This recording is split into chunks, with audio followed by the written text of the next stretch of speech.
তামোল গছৰ পাত শুকাইছে নেকি? গুৰিত কাঠফুলা গজিছে নেকি?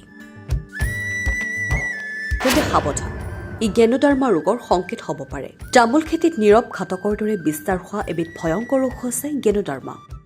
বাহিৰৰ পৰা গছজোপা সাধাৰণ যেন লাগিলেও ভিতৰি ভিতৰি শিপা নষ্ট কৰি এই ৰোগে গছক মৃত্যুৰ মুখলৈ ঠেলি নিয়ে।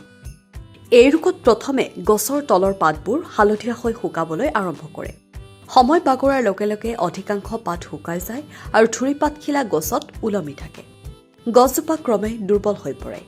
পাত হালধীয়া হয়, শুকাই যায় আৰু থুৰি পাত ওলমি থাকে।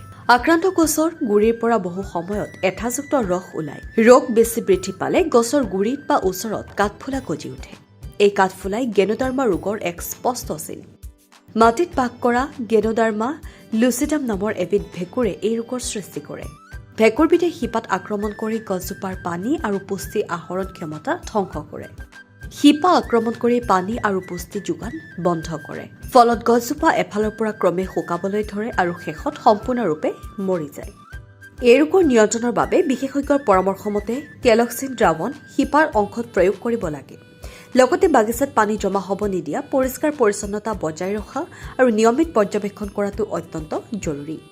বাগিচা পৰিষ্কাৰ কৰি ৰাখক, নিয়মিত গছ পৰীক্ষা কৰক আৰু আটাইতকৈ গুৰুত্বপূৰ্ণ কথা হ'ল গেনোডাৰ্মাত আক্ৰান্ত হৈ মৰি যোৱা গছবোৰ কেতিয়াও বাগিচাত বা ওচৰে পাজৰে পেলাই থ'ব নালাগে। এনে গছ শিপাসহ উভালি জুইত পুৰি ধ্বংস কৰিব লাগে। নহ'লে ভেঁকুৰৰ বীজাণু মাটিত থাকি আন সুস্থ গছলৈও বিয়পি পৰিব। আক্ৰান্ত গছ শিপাসহ উভালি জুইত পুৰি ধ্বংস কৰক।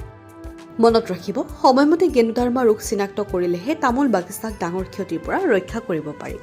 নিউজ ডেস্ক ৰিপৰ্ট, অংকুৰিত অসম।